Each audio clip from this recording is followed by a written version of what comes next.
house.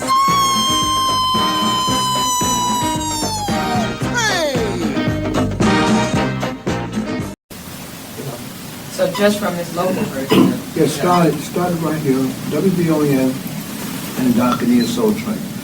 It basically gave us our start, and it just spread it. And George O'Hara had a vision of taking us into the pop area, and that made us huge all over the country, instead of just one spot. And Mr. Chandler, you hosted the show for a period of time, you told me. And but before that, how did appearing on the local show, how did it affect your career? Well, actually, I had done Dick Clark. You remember what year Don started the Soul Training show? The local, 1970. 1970? Yeah, well, I had been on Dick Clark's shows numerous amount of times, starting out with the Duke of Earl in 1962. And from that point, when Don started Soul Train, I was really happy because that would open the door for a lot of black artists who didn't have an opportunity to be on Dick Clark's show. And I thought it was a great thing that he did. When I hosted his show, it was during the time when Don was going to California trying to make the deal for the national show. And I had an opportunity, actually, the guy who was hosting this show daily, his name was Clint Gent. And Don would call me periodically to come in and host the show for him. And I think the very first show I did, I always remember, was Al Green that I had to interview. It was really nice. But then that platform for me allowed the black audience, which was building at that time over into the white audience, to get a chance to see a lot of the acts, and I was thrilled to do this show. And I can't tell you how many times I did it. From the time it opened up, anytime I put a record out, Don would get a call and he'd say, come on, because we were kind of close anyway. But no, it was a great thing that Soul Train came out, and it sort of showed everybody, and of course you know how they danced on Soul Train. So it was a great show, and I really enjoyed it. Now, what was the difference between the local show and the LA show for you as an artist? Well, one of the difference was, that I didn't mention, was that the Soul Train, the whistle for the train, Don chose my record. I was doing a falsetto. I heard it in the beginning when you first started off. It was like, woo-hoo-hoo. The song was called Familiar Footsteps. So I guess he heard that and thought that sounded like a train, so he used that on the television show locally to start it off. So that was a big difference from the national show. But and I was glad he did that. Well, as you all saw, the local show was in black and white. And so when it went to the color, it sort of changed the brightness of everything. And I think he used, what was the guy he used as the narrator for the West Coast show? Sid McCoy. Sid McCoy, right. Couldn't think of that for a moment. Of course, Sid did the national train, and then Ultra Sheen came in, because prior to that, he was using a lot of local businesses to promote, clothing stores, tailor shops. I remember the guy from the tailor shop got upset with me and called Don and said, he's trying to ruin me. I actually thought I was doing a good thing. What happened is, I was advertising the clothes at the commercial and I was holding the clothes up, and I started throwing the clothes toward the camera. But I was trying to say, you want these clothes, then you got to go to his shop and get them. But this is as close as you're going to get to it. But he actually got upset because I did it. I thought I was doing a good thing, promoting the clothes. But anyway. With the national show opened the doors just bigger for everybody. And it was big for him too. We did the pilot show, Gene, me, Barbara Afton, Tyrone Davis, and we did that show. And for George and them to take it so he can get the deal out there. And once he got the deal out there, that's when we invited all of us locally, because our records was breaking all over the country, having seen the old girl. And when we hit that, it just kept on selling. You know, everybody was calling us. The pop shows, the R&B shows, whoever was calling us. And then we got the call from London to go into England and do Top of the Pops. And they hired us because of Don's show. So that opened the door for us in Europe. And it just spread, Spain, Italy, France, Australia, and it just went everywhere. There's no doubt Don Cornelius opened the show, opened up the doors for a whole lot of artists who otherwise would not have gotten that exposure. That's correct.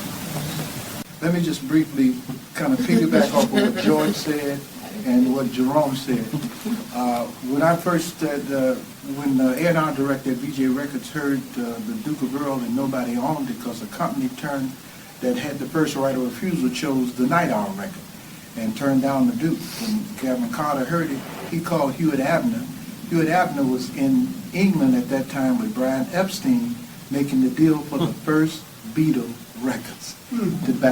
That's when he was making the deal. And Abner said, you called me all the way to Europe for a record, go on and buy it. Because at that time, it wasn't like you could just call. It didn't cost too much. It cost a lot of money.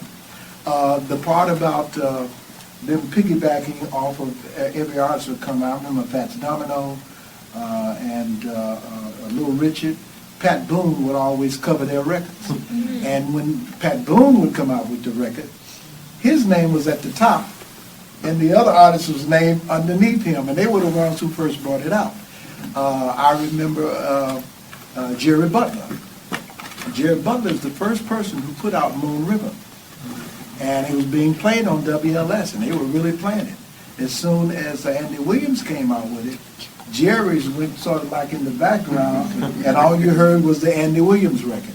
Now, Andy Williams did a great job, but I'm not putting down what he did, but it was just how the discrimination for us at WLS. It just so happened that the Duke of Earl had a great pop sound, and it actually took off on the white stations first, and that's how we got on WLS, and I got the first million seller for VJ Record, which was a great company, had a lot of great artists, and they should have had other million sellers prior to that. But you had to do so many records black-wise before they would pick it up during that time. And of course, as time went by, all of that changed. Soul Train was part of that change, because Soul Train made those pop stations begin to play some of those black records, because he made them really big, faster than they would have been if we hadn't had Soul Train. So I just wanted to give you that little bit of history briefly. Let me just say, first of all, that the biggest, we've talked about it, all of us have talked about this, the biggest tragedy after Don passed away was that the Grammys did not give him a full, they should have had a special section just dedicated to Don Cornelius with all the impact that that show made and that he made. That was tragic, that they didn't do anything. We couldn't even believe that they just took a pass on it totally, which was ridiculous. That was awful. I just wanted to make that point. I think we all feel that way. Yeah, absolutely. Yeah, it was, we didn't even do a 10-minute segment. Nothing. Yeah. I think LL Cool J mentioned his name. LL Cool J was the MC and mentioned his name, but when you consider the impact of that show, certainly first on the music, the artist, fashion, everything. First one of the first African Americans to own the show. Because he told me one time that one of the biggest thrills he ever got was seeing the credits roll at the end of the show, Don Cornelius production. And not just on black music, on white artists as well, who wanted to cross over into the black market. Absolutely. Like you saw Elton John. Elton John, Elton John said he asked somebody about it. We need to be on that show. Don Cornelius, Soul Train. But to answer that young man's question, now, you from the north side? Yes, I was. So you was over there with everybody. You was at Cabrilli Green and Curtis Mayfield. Right. Well, I was a young guy, but we had Major Lance. And we used to see him like in little clubs. One of the Shawlights, Squirrel and the Shawlights. All of them lived next door to each other. Right. Curtis was living on one side of the street, Squirrel and the Shawlights on one side, Major Lance on the other side. All of them is right there at Cabrilli Green. So you grew up around all of that. Yeah. So that's why you're really music and choir. Everybody used to stand on the corner and sing. They did. I was born and raised in Chicago, And I do have a place in Florida that I can run to when it gets real cold. They call us snowbirds, you know. I was out there buying real estate and I saw a place that was perfect for where I wanted to be at, and so I got that place. But Chicago's in my blood.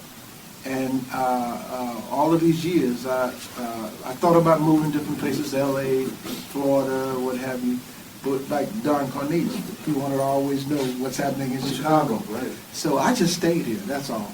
This is my city, cold, snow, no matter what. We know that it's been over 30 years since it's been this bad, but it always passes. And then the spring comes and the summer and we have a ball. So it's only a few months we have of this, so we tend to take it because we love this city. Okay, so we spoke about how the racial scene was going on with the records, which is our expertise because we were in the record business. And we talked about how there was discrimination and et cetera. But we also happen to be socially and politically involved with Martin Luther King doing a lot of things. If you want to go there, we can take you a long ways there, but we were basically talking about Soul Train and how all of that developed. So, but in the city, if there was like all of us with Harold Washington or you name it, you know, and things that go on here, the housing marches, if there's a fundraiser connected to that, somehow we're, you know what I mean, George, we're involved. Let me say one thing. When Harold was running, Don had 2 or 3 fundraisers in L.A. for Harold. So he was still connected to the city, just like most of the artists that went out there, like the Jackson 5. I mean, if you were from Chicago and you knew them back, you would be the star, because all of them want to know what's happening in Chicago. Because L.A. is the worst city I've ever been. I was looking at the Rock and Roll Hall of Fame.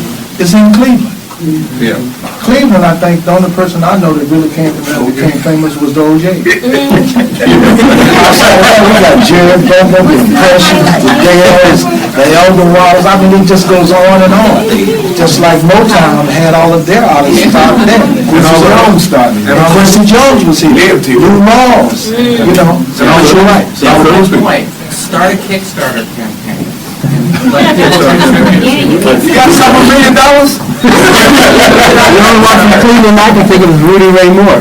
Well, one thing I fought against, I used to write for a magazine called Black Radio Exclusive, which is a trade publication. Now, I fought against the Rock and Roll Hall of Fame because after the first 2 years, they put all the white folks in there.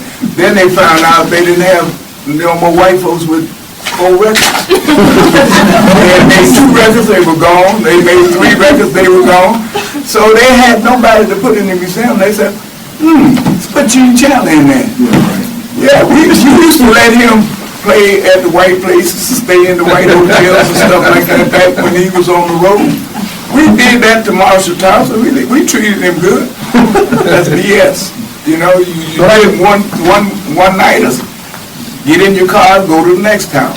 You know, down, what do they call it? Well, piggybacking off of what he said and what you just said, I don't want to get into those stories because we're talking about Soul Train, but I was back there during the time where we couldn't go into a restaurant and eat in the South. We could not stay in a Holiday Inn or a Marriott. We had to stay in what they call the Black Motel.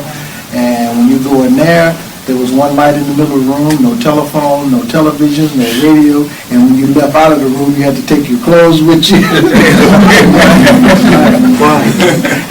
So it's a lot of stories that we've been through as artists where some of these people have necessarily traveled all over the country like we did night after night, and we ran into all that kind of discrimination. 2 days ago, me and him was on stage in North Carolina. 2 days ago. And it was beautiful, and the people were beautiful. Things have changed tremendously, but from stories back then, I got a bunch of them to tell you. Getting back to Soul Train, Don Cornelius was a part of all that. You know, when he was at BON as a newscaster, because somebody's got a picture of him interviewing Martin Luther King walking down on Hamlin, on 16th and Hamlin. So Don Cornelius, you know, when you put all us together, because my first met him, I was marching, he was marching with a nun. So, but Don Cornelius and Soul Train is a product of all this here, you know, and He opened up the door. he opened up, and he kept the music To alive. show what we could do, and there it was. And he really kept the music alive because they had, let me finish this one out. They had what they call the payola, which they tried to destroy. The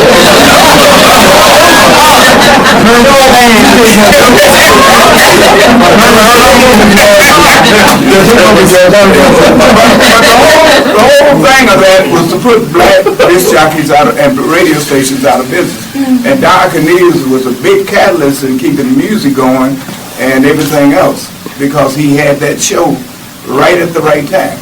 Well, let me say this in there, just briefly, then I'm gonna let George, because he knows a lot about this.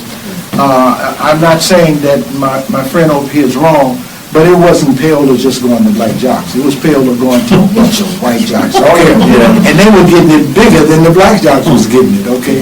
And some of them kind of got destroyed too at the same time. But go ahead, George. That all human beings are just human beings. And once you give them that shot, they can move on and achieve a whole lot of things that the blacks were held back. And I know there has been a big change, because I remember, like I said, when we could not stay in the Marriott's and Holiday Inn. And I happened to travel to all these, I've been in every state in the Union, including Hawaii, Puerto Rico, you name it. There has been a big change. I mean, sitting in this room today, there's a mixture of it. There's not just soul-trained people here. There are soul-trained people, but they're not just black people here. There's white people. They came to hear about this history. So we've all come together quite a bit. I promise you we have. I know a lot of people don't see some of these things, but as I travel all around this country, I know what the change is, and I know that sports and music has brought things together. So you have an opportunity to see that your brother, who may be a different color, has a lot of sense, know how to do things, and know how to get things done. So it has been a lot of change, and I'm very happy the way America has moved. Dance with Don? Dance with Don, that's the new thing. Okay, Don, can I dance with you? Oh, yeah, you can dance with me. You think I could come up that Soul Train line? Bet your last money it's all gonna be a stone gas, honey. I'm Don Cornelius, and as always in parting, we wish you love and peace.